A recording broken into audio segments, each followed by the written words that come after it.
When I entered the briefing room, the SEAL Admiral smirked. "What's your call sign, princess?" The men chuckled. I said, "Reaper Zero." His face drained. He knew who I really was. You know that feeling?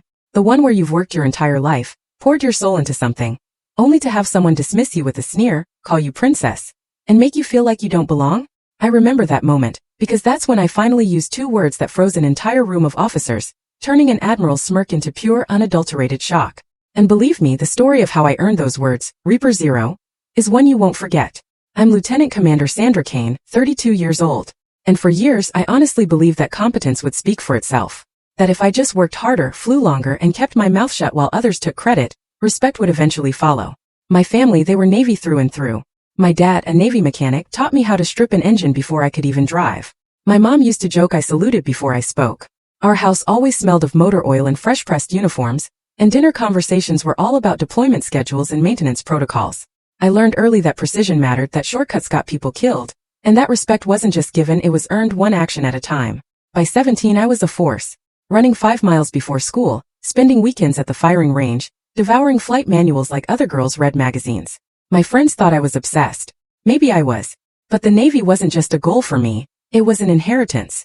My grandfather served in Vietnam. My father spent 2 decades keeping jets in the air. This was the family trade and I was born into it. I joined a special operations aviation unit straight out of flight school. We were the quiet wings working alongside SEALs, Army Special Forces. My job was insertion and extraction, getting teams in and out, no matter the weather, the terrain, or the sheer chaos. We flew low and fast, hugging terrain that would make most commercial pilots sick to their stomachs. We landed in places that weren't on any map, picked up men whose names we never knew, and disappeared before anyone even knew we'd been there. It was dangerous work, the kind that demanded absolute focus, nerves of steel, and a quiet, almost unsettling determination. My call sign Reaper Zero wasn't earned in some simulator, or on a training exercise. It came from a night in Kandahar, a storm so violent it grounded every other pilot. The wind was tearing apart our forward operating base. Visibility was practically zero, but a SEAL team was pinned down 12 miles out, casualties mounting. Command had already written them off. Too risky, they said. Weather's too bad. We'll extract at first light. But first light, everyone knew, meant body bags. I volunteered. My co-pilot, a quiet guy named Alvarez, didn't even hesitate. We pre-flighted that bird in horizontal rain, strapped in, and lifted off into conditions that violated every safety protocol in the book. The flight out was hell. Wind shear nearly flipped us twice. Zero visibility. I navigated by instruments and pure, raw instinct. When we found them, they were surrounded, taking fire from 3 sides, down to their last magazines. We came in hot, rotors screaming, holding position while they loaded the wounded. Tracers lit up the darkness around us like angry fireflies. I felt rounds punch through the fuselage. Alvarez called out damage reports in a voice that never ever shook. We got them out. Every single one. The flight back was even worse. Overloaded, losing hydraulic pressure, engine temperature redlining. I nursed that bird home on sheer discipline and stubbornness, landed her hard on the tarmac, and shut down just as the mechanics started shouting about the damage. The team leader, a grizzled Master Chief, found me in the hangar an hour later. He didn't say much, just shook my hand and said, "You're Reaper Zero now." The name stuck, and my reputation was built in that silence. The men respected me not because I asked for it, but because I just did the work. I showed up early, stayed late, and never made excuses. I flew missions others turned down. I studied tactics until I could predict enemy movements better than the intelligence analysts.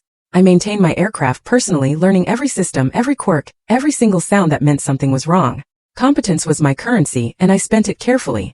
But as I moved up the ranks, so did the noise. Command politics, egos, and that unspoken rule. A woman had to prove herself twice as hard to be considered half as capable. Meetings where my input was ignored until a male officer repeated it verbatim. Evaluations that praised my attention to detail but questioned my command presence. The subtle, infuriating implication that I was good for a woman. Not just good. I learned to navigate it, to stay professional, to document everything, to let results speak louder than complaints. I told myself the mission came before pride. The men I flew with, they didn't care about my gender when bullets were flying. They cared that I could land in a hot zone without flinching, that I knew their tactics better than they did, that I'd fly through hell to bring them home. And that, I thought, was enough. I'd built walls around the disrespect, compartmentalized it, filed it away as the cost of doing business in a man's world. Chief Warrant Officer Miller, the senior flight mechanic, became a kind of mentor. Old school Navy, tattooed and gruff, 40 years of service, zero patience for incompetence. He treated me exactly like he treated everyone else, with demanding standards and brutal honesty. When I made mistakes, he told me, When I did good work, he'd just grunt approval and move on. That equity, that simple, unvarnished honesty, meant more to me than any official commendation. "You're solid, Kane," he told me once after a particularly difficult mission, our hands covered in grease, the smell of jet fuel thick in the air. "Don't let the noise get to you. Just keep flying." I took that advice to heart. Head down, focused on the work, ignoring the comments. The jokes about whether I could handle the physical demands. The questions about preferential treatment. The nickname some of the new guys used when they thought I couldn't hear. Princess. I let it slide. We were soldiers. Teasing was currency. I'd heard worse. I'd survived worse. But looking back now, I wonder, was my silent strength or just surrender? Had I, by not calling it out, given permission for it to continue? Had the walls I built to protect myself actually just made me smaller? That belief, that loyalty to the mission meant accepting disrespect as part of the package. It would be tested in ways I never saw coming. Because respect and competence should never have been separate currencies. And the moment I realized that, everything changed. The first red flag came wrapped in a joke. We were in the ready room, prepping for a joint training exercise. "You sure you can handle night ops, ma'am? That storm might mess up your mascara." Laughter followed. It was from a new SEAL lieutenant, fresh from Coronado, still young enough to mistake bravado for confidence. I brushed it off. But something about the laughter this time felt different, sharper, more pointed. Over time it shifted. My calls and joint briefings went ignored. My reports were reviewed twice when others weren't. I'd submit flight plans that came back with questions that bordered on insulting. "Are you certain about these fuel calculations?" From analysts who'd never sat in a cockpit. Meanwhile, identical plans from male pilots sailed through without comment. It was death by 1,000 paper cuts, each one small enough to make complaining seem paranoid, but collectively heavy enough to slow me down. Then a new SEAL commander, Admiral Nathan Cole, took over the Joint Task Force. 6 months into my posting, he arrived with a reputation that preceded him. Charismatic, loud, all confidence. The kind of officer who commanded through personality, not policy. His teams loved him. He ran briefings like a football coach, all motivational speeches and backslapping camaraderie. He had an infectious energy that filled rooms and made men want to follow him into danger. But something about his style made me deeply uneasy. He'd shake hands with every man in the room, then glance past me like I was part of the furniture. During briefings, he'd make eye contact with male officers when they spoke, but check his watch when I gave updates. He'd call me princess when we debriefed, or sweetheart when I questioned tactics. Never my rank, never my name. Just diminutives that reduced me from pilot to pretty girl playing dress-up. "Princess here thinks we should adjust the extraction timeline," he said once during a joint planning session. The words were wrapped in a smile, but the message was crystal clear. My input was cute, not critical. The other officers chuckled. I felt my jaw tighten, but I kept my expression neutral. Stay professional, I told myself. Let performance do the talking. But there was an undercurrent, something deeper I couldn't quite identify. He watched me sometimes with an expression that wasn't hostility but wasn't respect either. Something closer to resentment. During mission debriefs when I presented after-action analyses, he'd interrupt with anecdotes about how SEALs used to do things, how extraction tactics had worked in his day, how maybe pilots should stick to flying and let ground commanders handle strategy. I started asking around quietly. Lieutenant Alvarez, my co-pilot, had heard rumors. Word was Cole lost 2 men years ago during a failed extraction. He told me one evening in the hangar, as we ran maintenance checks, the familiar rhythm of tools and diagnostics filling the space. Bad weather, enemy contact, pilot couldn't hold position. The team had to extract on foot through hostile territory. 2 didn't make it. 5, maybe 6 years ago before your time. But here's the thing, the mission logs were redacted, classified. No one talks about it, but supposedly it looked a lot like the kind of ops you run. I felt something cold settle in my chest. Did he request the redaction? Alvarez shrugged. Don't know.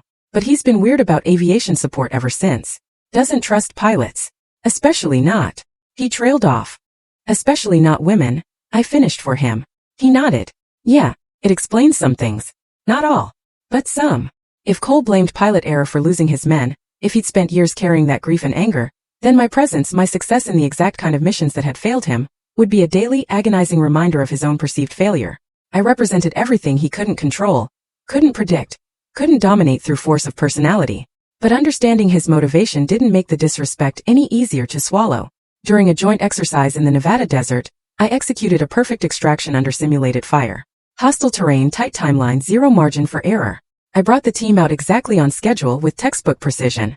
During the debrief, Cole spent 15 minutes critiquing my approach angle, questioning whether I'd put the team at unnecessary risk by prioritizing speed over caution. With respect, sir, I said, keeping my voice level, speed was the mission requirement. The scenario called for rapid extraction under enemy fire. Caution would have meant casualties. Scenarios aren't reality, princess, he shot back, his voice dripping with condescension. Real combat is messy. You can't just fly in like some kind of action hero and expect everything to work out. The room went quiet. I felt every eye on me waiting to see how I'd respond. I could have argued. I could have pointed out that I'd flown more combat missions than half his team combined. That my scenarios had been real bullets and real blood. That Reaper Zero wasn't a participation trophy. But I didn't. Because arguing would have confirmed everything he wanted to believe. That I was emotional, defensive, not tough enough for this world. Understood, sir, I said instead. He smiled. Victory. I left that debrief feeling something I hadn't felt in years, doubt. Not about my abilities but about whether competence would ever be enough. Whether any amount of perfect missions, flawless execution, or lives saved would ever override the fact that I didn't fit his image of what a soldier should be. I'd spent my entire career believing that if I just worked hard enough, flew well enough, proved myself thoroughly enough, the respect would follow. But maybe I'd been wrong. Maybe for some people I'd always just be princess. No matter what I did. It happened on a Tuesday. Joint training brief in Norfolk. A room full of officers, analysts, and brass. Maybe 40 people total, seated in rows facing a projector screen. A standard professional development session on coordinating air and ground operations. I walked in early, uniform pressed, boots shined, ready to discuss new flight protocols that had come down from Fleet Command. The Admiral was already there, leaning against the table at the front of the room, arms crossed, that familiar smirk already in place. He was talking with a cluster of SEAL officers, their conversation loud and easy, the kind of camaraderie that comes from shared danger and mutual respect. I took a seat near the middle, pulled out my notepad and reviewed my notes. Just another day. Just another briefing. The room filled quickly. Officers filed in, claimed seats, chatted in low voices. I recognized most of them.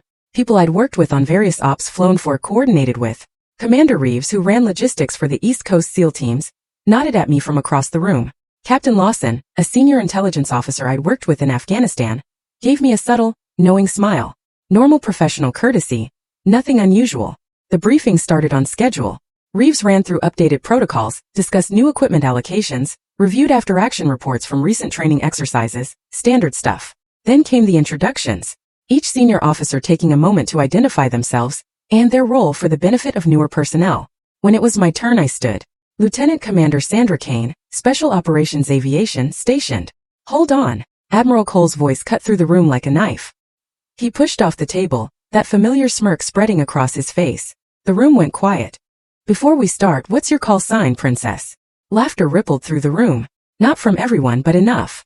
The kind of laughter that makes your throat tighten, that tells you you're the joke, not in on it. I felt the heat rise in my face, but I kept my expression neutral. This was a test. Everything with Cole was a test. I paused, studying his face. He thought he was being clever, putting me on the spot, diminishing me in front of senior leadership, reminding everyone that I didn't quite belong. The laughter continued. A few officers shifted uncomfortably, others grinned, clearly thinking this was prime entertainment. Reaper Zero, I said. My voice was steady, clear, carrying across the room without strain. The laughter stopped. Just like that. Cut off mid-breath. The Admiral froze, the color draining from his face. His smirk vanished, replaced by something I'd never seen before. Recognition. Shock. He opened his mouth. But he couldn't finish.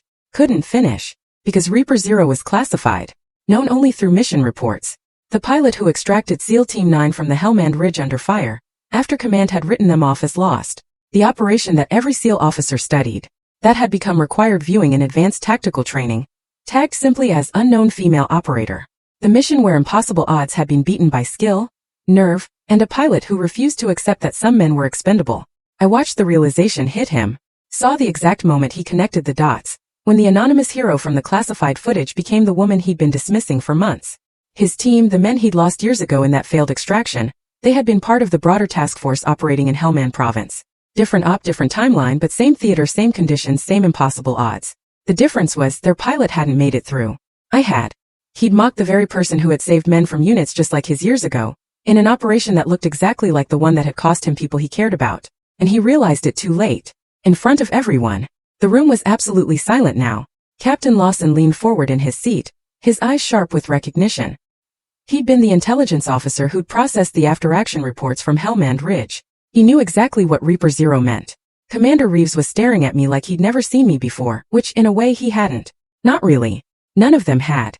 The Helmand Ridge extraction, Lawson said quietly. That was you. It wasn't a question. I nodded once. Jesus Christ. Someone muttered from the back of the room. Admiral Cole still hadn't moved. His face had gone from red to white to something gray and stricken. His hands, which had been casually crossed over his chest, now hung lifelessly at his sides. He opened his mouth, closed it, opened it again. I didn't. He started. The reports never. The reports were classified, sir, I said evenly. Names redacted for operational security. Standard protocol for special operations personnel. Another long silence. I could feel the weight of 40 pairs of eyes on me, reassessing, recalculating, seeing me completely differently than they had 5 minutes ago. The quiet pilot who did her job and didn't make waves was suddenly the legend they'd watched on grainy cockpit footage. The one who'd done the impossible when everyone else had said it couldn't be done. Commander Reeves cleared his throat. Perhaps we should continue with the briefing. It was a lifeline, a way to move past the moment, to let everyone pretend this hadn't just happened. But I knew better. This wasn't something you moved past. This was a revelation that would follow me, follow Cole, follow everyone in that room for the rest of our careers. Admiral Cole finally found his voice. Commander Kane, Lieutenant Commander, I corrected quietly. And we should continue, sir. The briefing. I sat down. The room stayed silent for another beat. Then Reeves resumed talking, his voice a bit too loud, a bit too forced. The briefing continued, but no one was really listening. I could feel the whispers building like pressure before a storm. By the time we broke for lunch, the story would be everywhere. Admiral Nathan Cole, the charismatic SEAL commander who ran his teams like a fraternity, had just publicly humiliated himself by mocking a pilot whose reputation eclipsed his own, and worse, by revealing that he didn't know the legends in his own field, that he let prejudice blind him to competence, that his judgment was flawed in the most fundamental way. I sat through the rest of the briefing, taking notes, asking relevant questions, acting like nothing had changed. But everything had changed. The man who'd spent months diminishing me now couldn't meet my eyes, and everyone else couldn't stop looking at me with a mixture of awe and discomfort, like they discovered they'd been sharing a room with someone famous and hadn't realized it. When the briefing finally ended, I gathered my materials and headed for the door. Officers stepped aside to let me pass, some nodding with newfound respect, others just staring. I didn't acknowledge any of it. I just walked out, head high, stride steady, exactly like I'd walked in. But as I stepped into the corridor, I heard Captain Lawson's voice behind me, pitched low, but carrying clearly in the sudden quiet. She's that Reaper. The one from Ridge. Holy ho. Word spread faster than gunfire. By evening, the story had reached every corner of the base. By the next morning, it was in 3 other commands.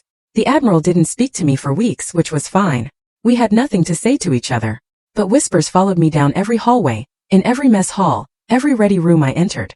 She's that Reaper, the one from Ridge. Holy ho, I watched that footage in training. She flew through that? No way. Command wrote those guys off. She brought them all home.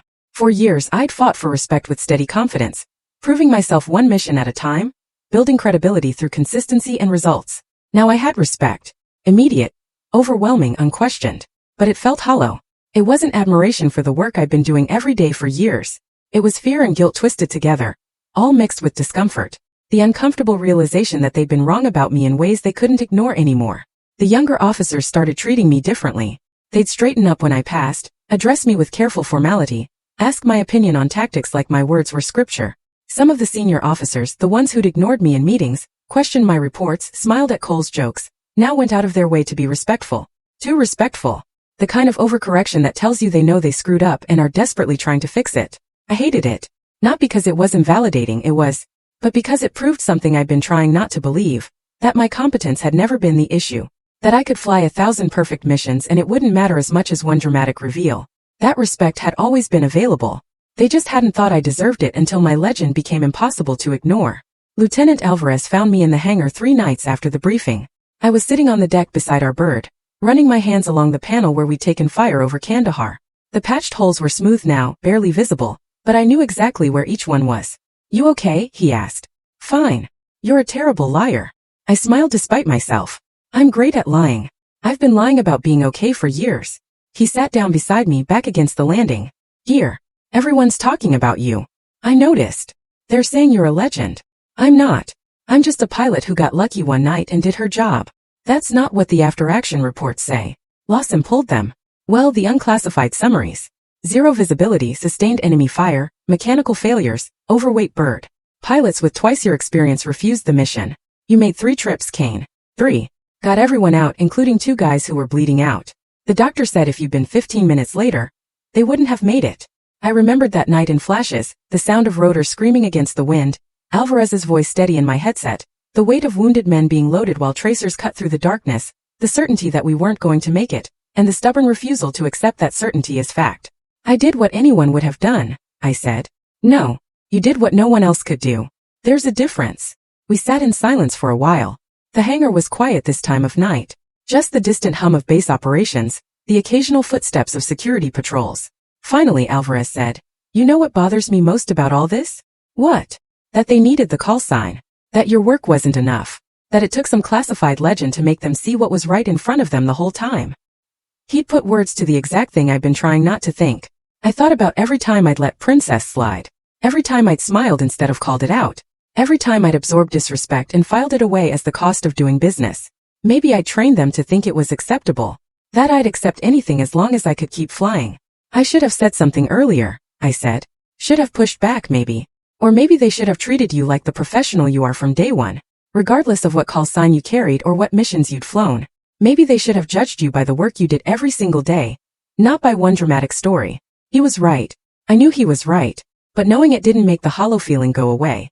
I spent the next few evenings in the hangar, sitting beside the bird that had carried me through those missions, running pre-flight checks I didn't need to run, reviewing maintenance logs that were already perfect. Chief Miller found me there one night, carrying coffee in 2 paper cups.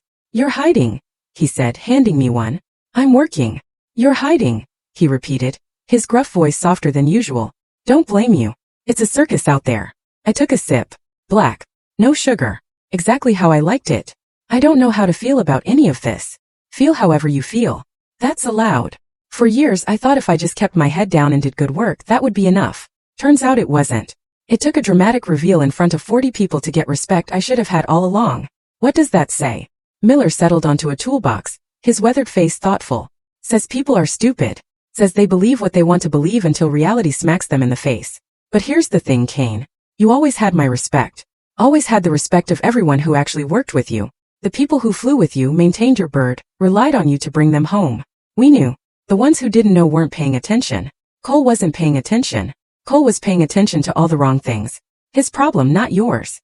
He lost men, Miller. Years ago, failed extraction, bad weather. I think he's been carrying that ever since. Miller nodded slowly. I heard about that bad business. But that still doesn't excuse him treating you like you were incompetent. You didn't fail his men. Some other pilot did. Or maybe nobody failed. Maybe it was just bad luck and worse circumstances. Either way, taking it out on you was garbage leadership. You don't have to prove anything anymore, Alvarez had told me earlier. But he was wrong. It wasn't about proof. It was about reclaiming the story. Not as the nameless savior, not as the novelty woman in uniform, but as a soldier who earned her place the same way anyone else did. Through work. Through consistency. Through competence demonstrated every single day. The call sign was just a name. The respect it commanded was built on one night, one mission, one impossible situation. But I'd flown hundreds of missions. I'd trained dozens of pilots. I'd coordinated countless operations that went perfectly because I'd done my homework, anticipated problems, and executed with precision. That work mattered. That work was me. I couldn't control how people saw me. Couldn't force them to recognize competence when prejudice was easier. But I could control how I saw myself. And I was done shrinking. Done accepting Princess as the price of admission. Done pretending that disrespect was somehow separate from the work. I'm requesting reassignment, I told Miller. He raised an eyebrow. Where to? Joint command position. Fleet operations. Leadership role. That'll put you in Cole's chain of command. Not for long. I'm going around him. Miller smiled. A rare sight. About time. When promotion boards opened, I submitted my record without shortcuts. No endorsements, no favors, just my service history, my mission reports, my qualifications. I requested reassignment to a joint command position directly under fleet operations. That meant bypassing Cole entirely, going above his head to the regional command structure where decisions were made by admirals who didn't care about task force politics. The paperwork went through channels. I waited. Command positions didn't open often, and competition was fierce. But I had something most candidates didn't. A service record that spoke for itself, once you bothered to read it. And now, thanks to that briefing room reveal, people were reading it. 2 weeks later, Cole called me in. His office was exactly what you'd expect.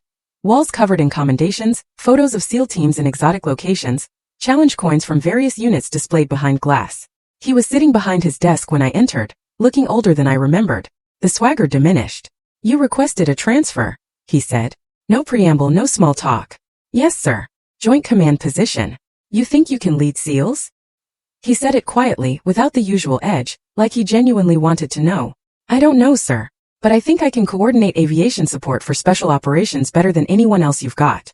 That's the position I'm applying for. You think they'll follow you? I met his eyes. They already did. Silence.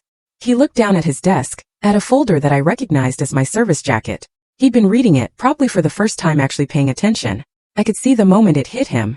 The sheer weight of missions, the consistency of results, the steady upward trajectory of increasing responsibility and flawless execution. Hellman Ridge, he said finally. You brought out Team 9. All of them. Yes, sir. I lost 2 men in a similar op 3 years before that. Failed extraction. Bad weather. Pilot couldn't hold position. Team had to move on foot through hostile territory. Johnson and Peters didn't make it. I'm sorry for your loss, sir. He nodded slowly. I blamed the pilot. Spent years thinking if we just had someone better, someone tougher, someone willing to push through the impossible conditions, maybe my men would have come home. Maybe, I said. Or maybe that pilot did everything humanly possible, and it still wasn't enough. Missions fail sometimes not because of incompetence, but because the odds are impossible and luck runs out. But you made it through. I got lucky. The wind shifted at exactly the right moment. My co-pilot was exceptional. The team leader kept his head. A dozen things could have gone wrong and didn't. I was good, sir, but I was also fortunate. He looked at me for a long moment. You're being modest. I'm being honest. Good outcomes require skill and luck. I had both that night. Other pilots equally skilled have had neither. That doesn't make them failures. It makes them human. He closed the folder. I tried to block your transfer. Called some people, made some arguments about unit cohesion and operational disruption. You should know that. I figured you would, sir. But the paperwork went above me. When the review committee saw Reaper 0 on the classified side of your record, doors opened I couldn't close. Captain Lawson advocated for you. So did Commander Reeves. Apparently you've made quite an impression. I didn't respond. Just waited. I got a reprimand, he continued. Conduct unbecoming. Nothing career-ending, but it's in my file now. Admiral Chan, my boss, pulled me in and explained in detail exactly how badly I'd screwed up. Called my behavior a failure of leadership and inconsistent with Navy values. He wasn't wrong. Sir, no. Let me finish. He stood up, came around the desk, but didn't get too close. I let grief and frustration turn into resentment.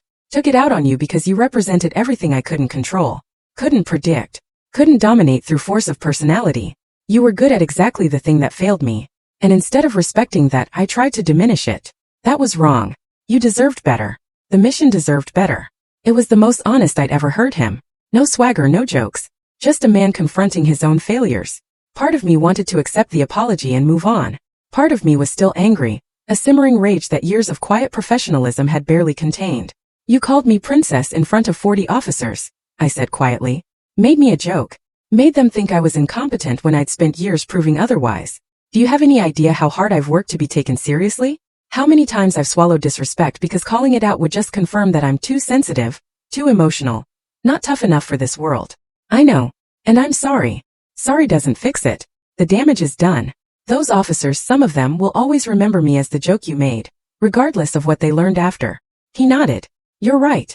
I can't undo it. But I can promise it won't happen again. Not from me. And not from anyone in my command if I can help it. I wanted to believe him. Wanted to think people could change, that one moment of public humiliation could teach the lesson that years of competence hadn't. But I'd been in the military long enough to know that words were easy, and follow-through was rare. We'll see, I said. Your transfer is approved. You'll be reassigned to fleet operations within 60 days.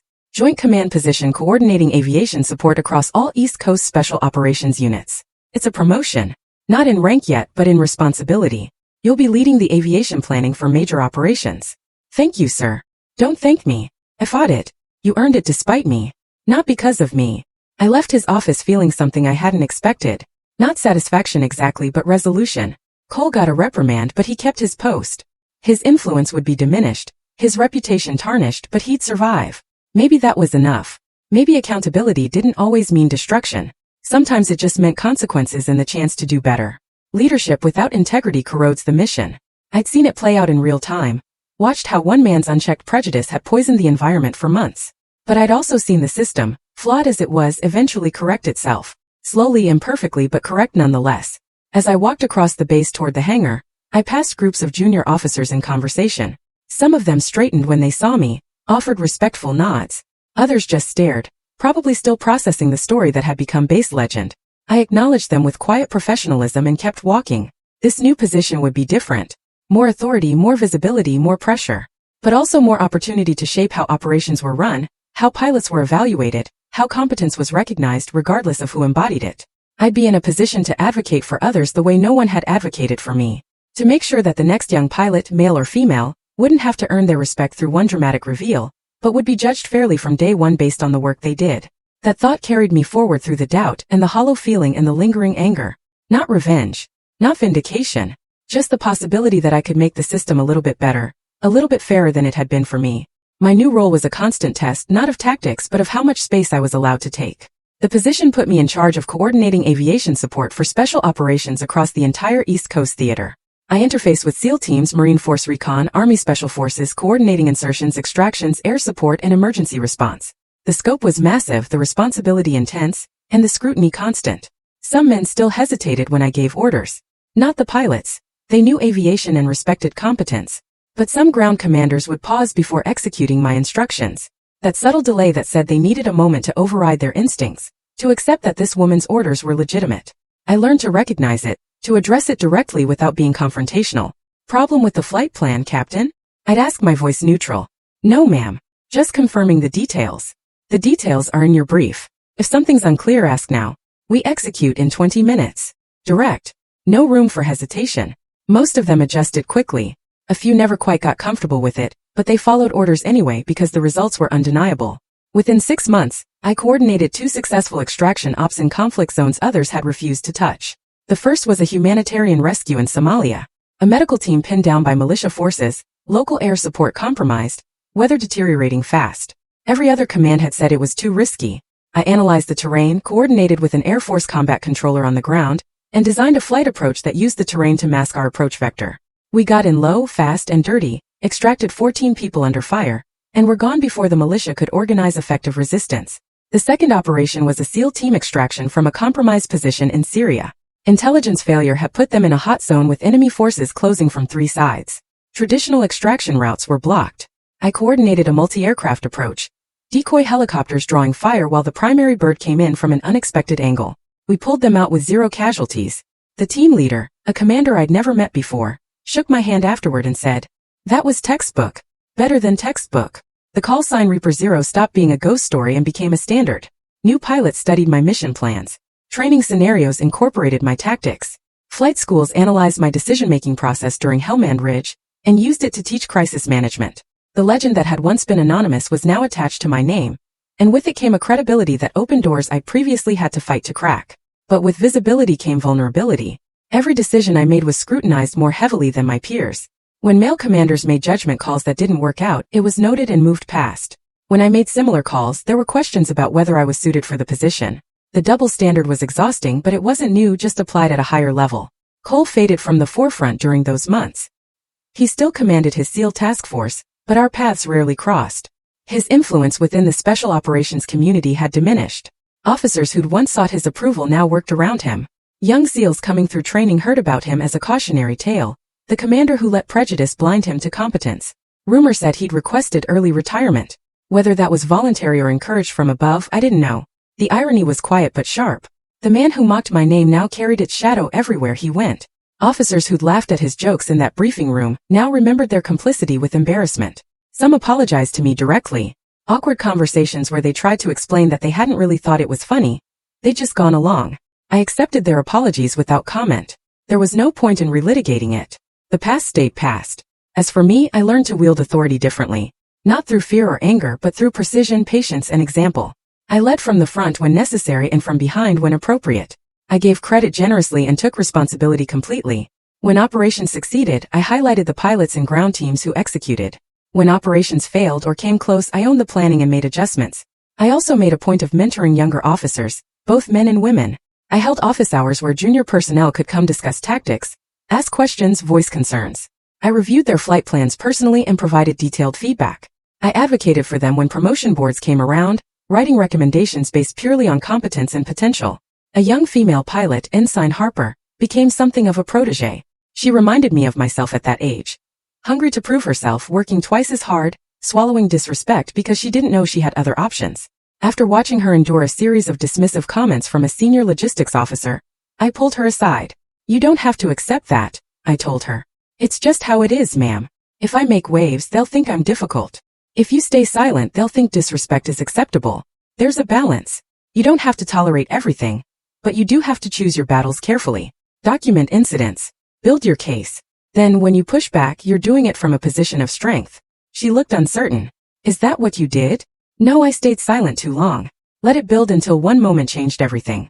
But I'm trying to make it so you don't have to follow that path. You shouldn't need a dramatic reveal to get basic respect. They say you're Reaper Zero, the pilot from Hellman Ridge. I am. But that's one mission from years ago. What matters more is the work I did yesterday, what I'll do tomorrow. The legend opened doors, but competence keeps them open. Remember that. She nodded, and I saw something shift in her expression. Determination replacing resignation. A few weeks later, I heard she'd formally reported the logistics officer for unprofessional conduct. The complaint was upheld. The officer received counseling. A small victory, but meaningful. I realized that creating space for the next generation to be treated fairly from the start was more important than any individual mission I'd fly. Leadership wasn't just about executing operations. It was about shaping culture, setting standards, demonstrating through action that competence mattered more than demographics. But the work was slow. Changing institutional culture was like trying to redirect a river. You couldn't do it all at once. You had to move one stone at a time until the current shifted. Some days felt like progress. Others felt like fighting gravity. I learned to measure success in small increments. A junior officer given a fair evaluation. A pilot promoted based purely on merit. A briefing room where gender never became part of the conversation. Chief Miller visited me in my new office one afternoon, looking around at the sparse decoration. My commendations on one wall, a photo of my old bird on the desk, nothing else. Settling in? He asked. Getting there. It's weird having an office instead of a hangar. You miss flying? It wasn't a question. Every day. But this matters too. Maybe more. He nodded. You're doing good work, Kane. Changing things. People notice, some people resist. They always do. But resistance means you're pushing boundaries that need pushing. Keep going. That conversation stayed with me through the harder days, when resistance felt overwhelming and progress felt impossible. Change was happening slowly and perfectly, but happening. The Navy wasn't perfect.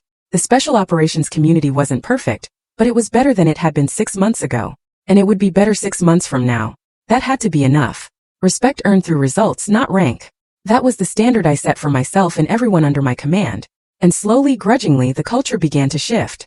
Months later, at a Navy gala in Washington, Cole approached me.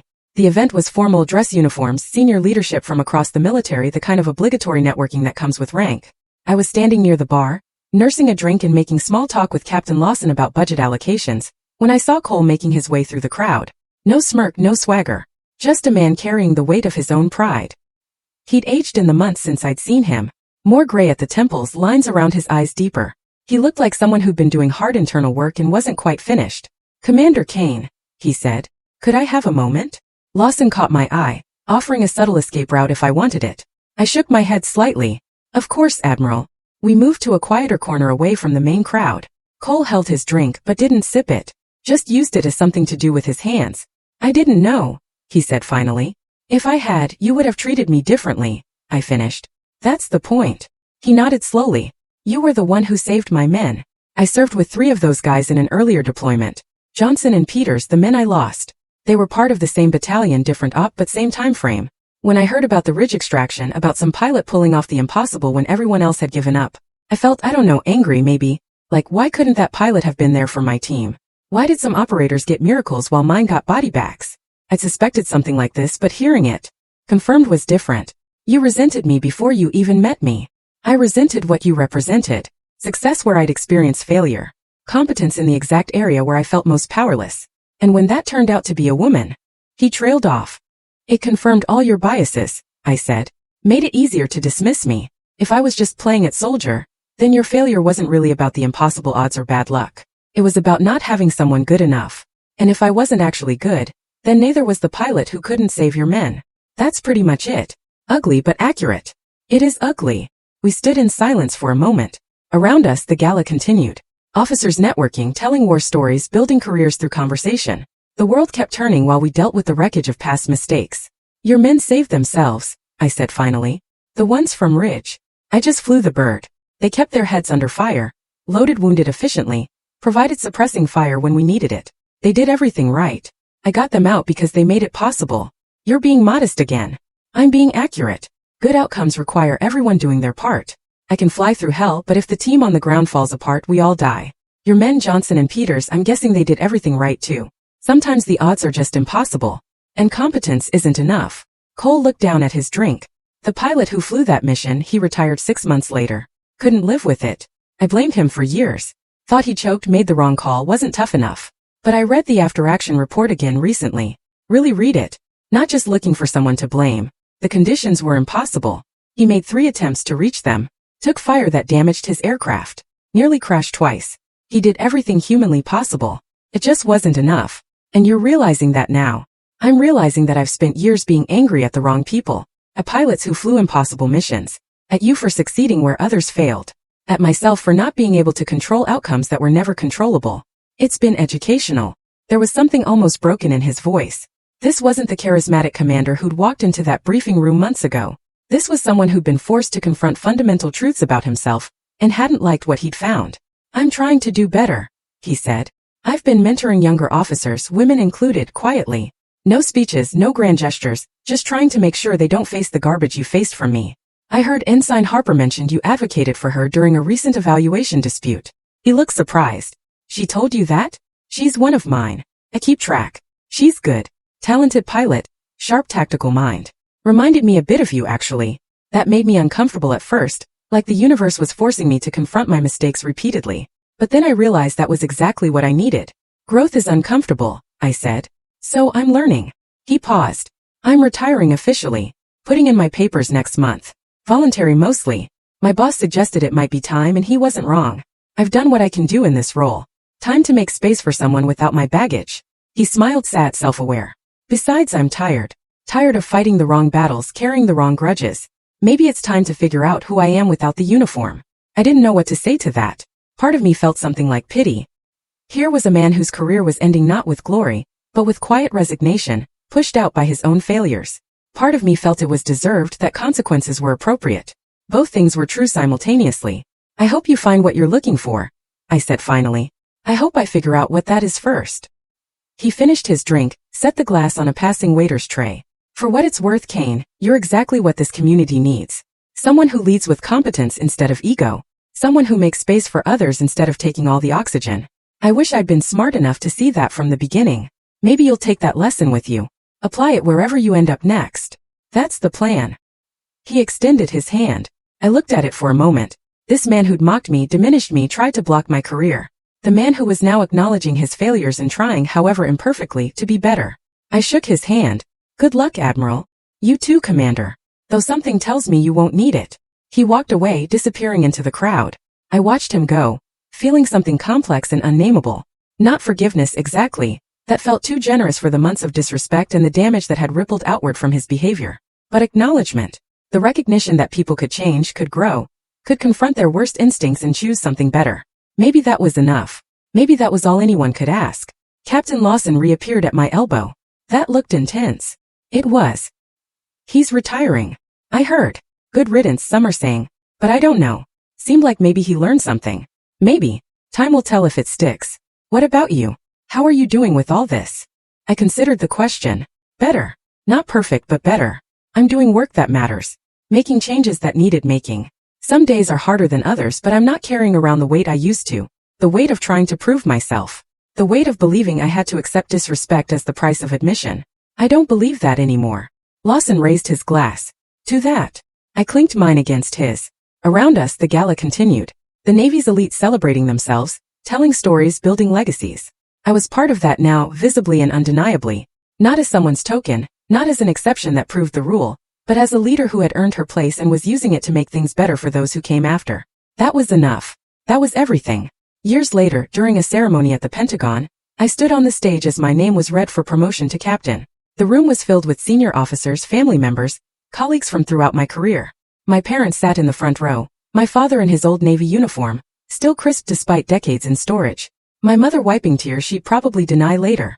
Lieutenant Commander Sandra Kane, the presiding officer, announced, for distinguished service in Special Operations Aviation, demonstrating exceptional leadership, tactical excellence and unwavering commitment to the mission, is hereby promoted to the rank of Captain, United States Navy. The audience applauded. I stepped forward as Colonel Hayes, the Pentagon officer overseeing the ceremony, prepared to pin the new insignia. In the audience toward the back I spotted Admiral Cole in civilian clothes. Retired now, no longer part of the official Navy family, but he'd come anyway. Our eyes met briefly. He nodded, respectful, acknowledging. I nodded back. When they pinned the insignia I didn't think of him or the briefing room or the laughter. I thought of the missions, the silence before takeoff, the hum of engines vibrating through my chest, the weight of responsibility that came with every flight. I thought of the men I brought home, the operators who trusted me with their lives, the pilots I trained who were now executing their own impossible missions. I thought of Lieutenant Alvarez, who'd been my co-pilot through the hardest nights and was now commanding his own aviation unit. Of Chief Miller, retired but present in the audience, probably critiquing the ceremony's maintenance of traditions. Of Ensign Harper, now a lieutenant herself, flying ops in the Pacific with the confidence and competence I'd hoped to instill. I thought of Kandahar, of Helmand Ridge, of storm winds and zero visibility, and the certainty that we weren't going to make it, followed by the stubborn refusal to accept that certainty. I thought of every mission where competence had been enough, where the odds had been beaten, not through miracles, but through preparation, skill, and the collective effort of professionals doing their jobs. Respect isn't given and it isn't taken. It's earned in the dark when no one's watching. It's earned through consistency, through showing up day after day and doing the work, regardless of whether anyone notices or cares. It's earned through making others better, creating space for excellence, setting standards that elevate everyone around you. The ceremony concluded with the traditional reception. Officers congratulated me, shared stories about missions we've flown together, talked about the future of special operations aviation. I moved through the conversations with practiced ease, balancing humility and confidence, acknowledging contributions while accepting credit where it was due. Lieutenant Harper, now an instructor, approached with a group of younger pilots. Captain Kane, she said formally, then grinned. Still sounds weird. Feels weird, I admitted. Give me a few weeks. These are some of the new pilots rotating through advanced training, Harper continued. They wanted to meet you. They've been studying your Helmand Ridge approach in their tactical courses. The young pilots, 3 men and 2 women, all in their early 20s with the eager competence of people who've proven themselves but haven't been tested by real chaos yet, looked at me with the same mixture of awe and curiosity I'd seen countless times since that briefing room reveal. Helmand Ridge was a long time ago, I said. What matters more is what you're learning now, how you'll apply it tomorrow. But the approach vector you used, one of the male pilots said, threading between those ridgelines in zero visibility, that's impossible without GPS. And yours was damaged. It was damaged, not destroyed. We had partial function and we had terrain maps memorized, compass navigation and basic dead reckoning. Technology makes things easier but you can't rely on it completely. What happens when it fails? You fly by instinct, one of the female pilots said. You fly by training, I corrected. Instinct gets you killed. Training repeated until it's automatic. Practiced until you can do it in your sleep. That's what saves you when everything goes wrong. We talked for a while about tactics, about the evolution of special operations aviation, about the balance between following protocols and adapting to chaos. These young pilots would face challenges I'd never imagined, would fly missions in contexts I couldn't predict. But if I'd done my job, if the systems I'd helped build and the culture I'd worked to change had taken root, they'd face those challenges from a position of equality, judged on competence rather than demographics. As the reception wound down, I found a moment of quiet on a balcony overlooking the Pentagon grounds. The sun was setting, casting long shadows across the parade grounds. I heard footsteps behind me and turned to find my father. Captain Kane, he said, his voice thick with emotion. Never thought I'd see the day. You taught me to take apart an engine before I learned to drive, I said, a smile on my face. This is your fault. He laughed, pulling me into a hug. Your mother's beside herself. She's already planning the party, calling everyone we've ever known. Of course she is. We stood together in comfortable silence, watching the sun sink lower. Finally, he said, you know what I'm proudest of? What? Not the rank. Not the missions, though incredible. I'm proud that you changed things. That you made it a little bit easier for the people coming after you. That's real leadership. I felt tears threaten and pushed them back. I'm still figuring it out. We all are. But you're doing it right.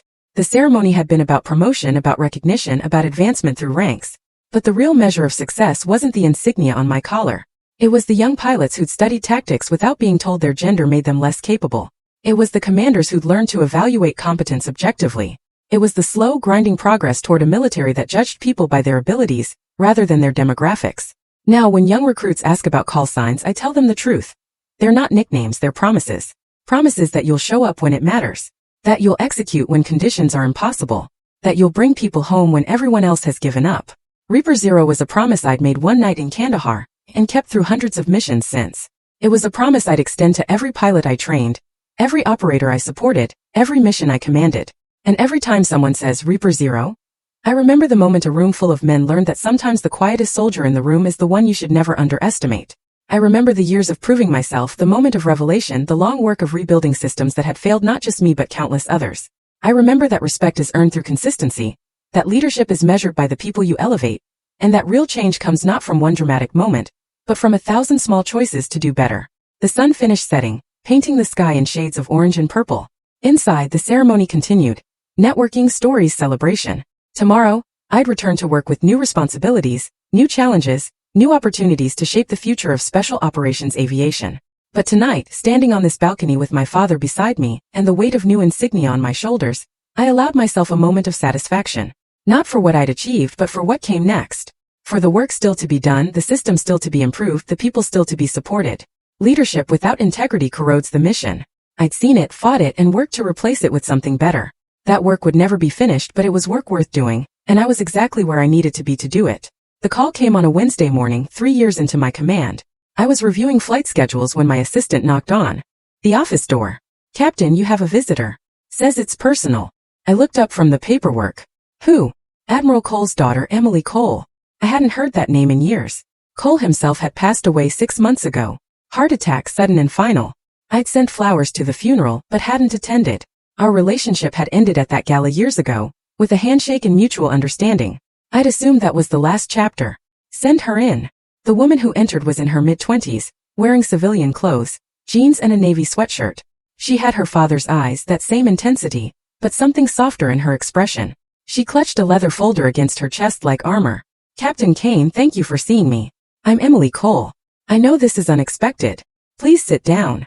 I gestured to the chair across from my desk. "I'm sorry about your father." "Thank you." She sat, still holding the folder. "I'm not sure how to start this." "Start anywhere. Take your time." She took a breath. "My father talked about you a lot in his last years. After he retired, he did consulting work, leadership development, military transition programs. But privately he kept journals, reflections on his career, his mistakes, lessons he wished he'd learned earlier." She placed the folder on the desk. "He asked me to give you this. After he died. He was very specific about it." I looked at the folder but didn't touch it. "What is it?" "Letters to you. He wrote them over the course of 2 years but never sent them. He said you'd earned the right to know the full story, but he didn't want to burden you with it while he was alive. He was afraid it would seem like he was asking for forgiveness he didn't deserve."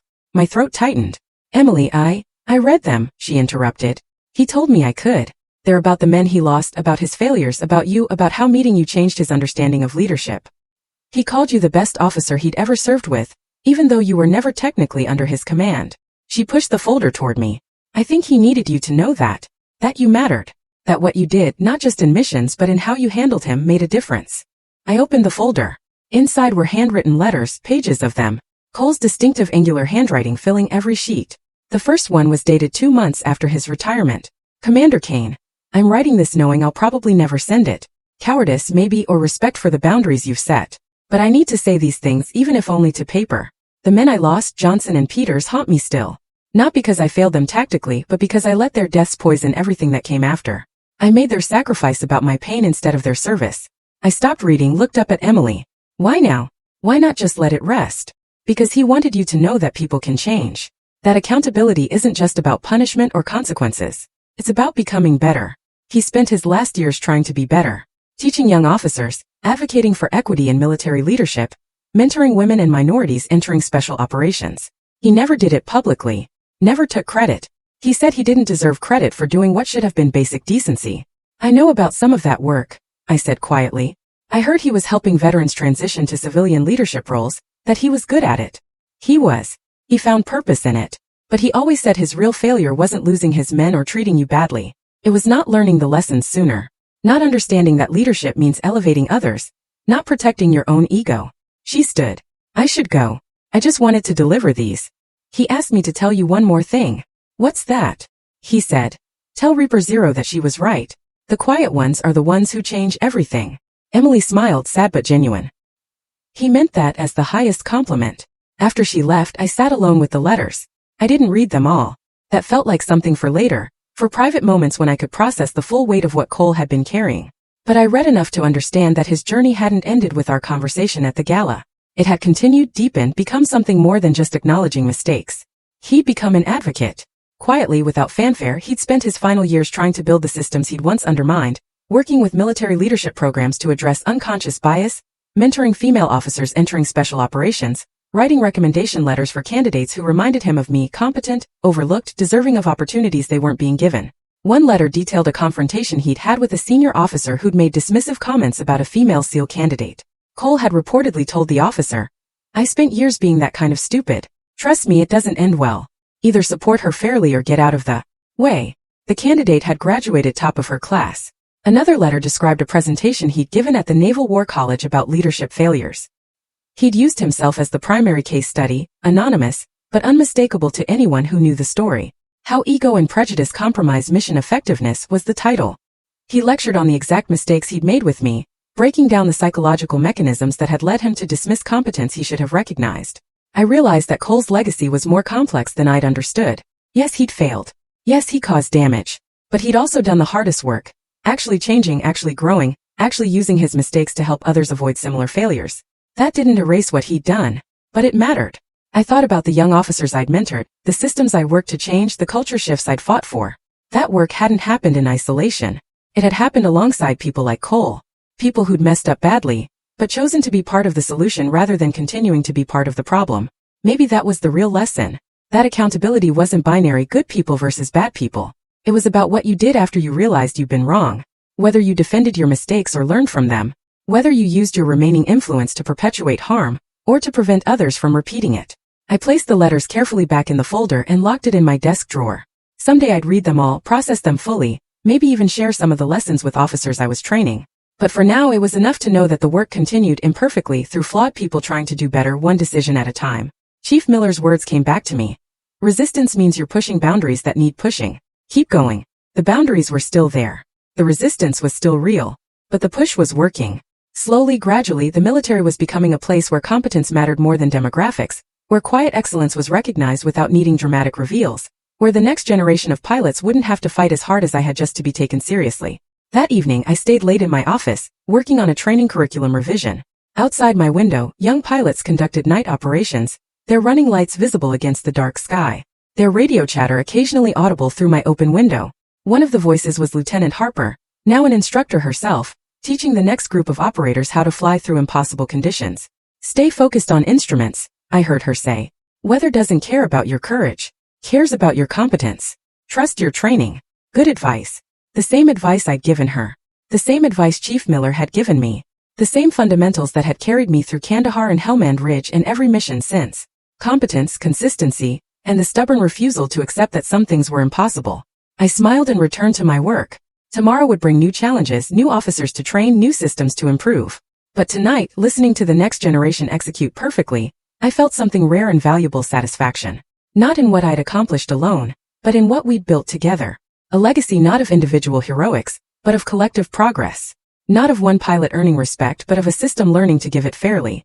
That was worth everything. That was the mission that mattered most. And unlike flights that eventually end, this mission would continue. Long after I was gone, carried forward by every pilot I'd trained, every officer I'd mentored, every person who'd learned that real strength lies not in dominating others, but in elevating them. The work was never finished, but it was exactly where it needed to be. So have you ever had a Reaper Zero moment? That instant when the room finally realized exactly who you are, or what you're capable of. Who underestimated you and how did you choose to handle it? If you were in that briefing room, what would you have said or done differently? Tell me what you think in the comments. I really want to hear your stories.